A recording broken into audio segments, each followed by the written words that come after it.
अस्सलाम वालेकुम दोस्तों। ही तहां ॾिसो पिया, ही बिल आहे super city mart main Hyderabad Badin road Tando Mohammad Khan. ही टंडो मोहम्मद खान में हिकु सुपर स्टोर आहे जंहिं मां ही राति सामान वरितो आहे, जंहिंजो ही डेट तव्हां पढ़ी सघो था हिन कैमरे में। ही ॾिसो पिया त हिन जो डेट आहे 31 जनवरी 2020 8:34 ते, यानी कि ही मां राति वठी आहियां।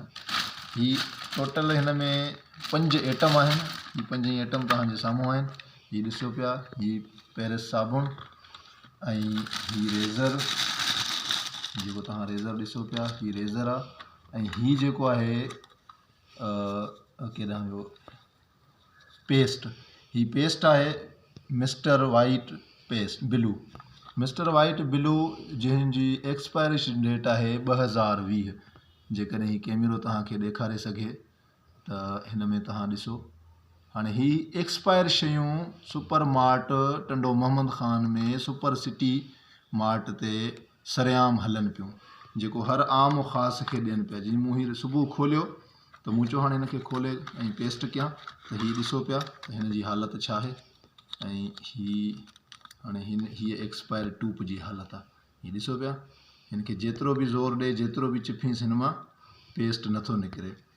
त हिन वीडियो ठाहिण जो मक़सदु इहो कतई न आहे त असां हिन सुपर स्टोर जसां असांजी का दुश्मनी आहे या असां हिन जे ख़िलाफ़ु कुझु करे रहिया आहियूं, पर हीअ ॾिसो त एक्सपायर शयूं सरेआम हलाइनि पिया था।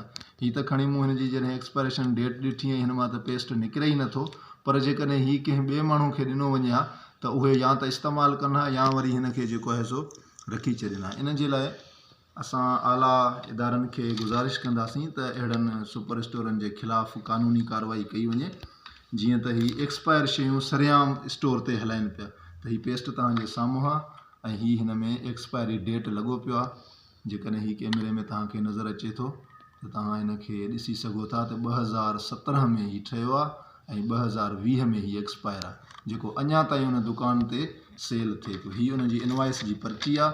सुपर सिटी तव्हां पढ़ी सघो था, super city mart main Hyderabad Badin road Tando Mohammad Khan. ही हिननि जो नंबर आहे, ही ईमेल ID आहे ऐं हीअ प्रूफ आहे।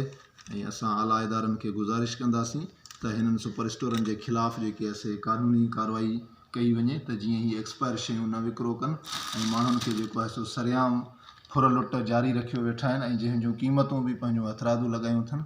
इन जे लाइ हिन वीडियो खे वधि खां वधि शेयर कयो त जीअं हर आम ख़ासि खे ख़बर पए त super city mart Tando Mohammad Khan में एक्सपायर शयूं सरेआम विकिरो थी रहियूं आहिनि। महिरबानी।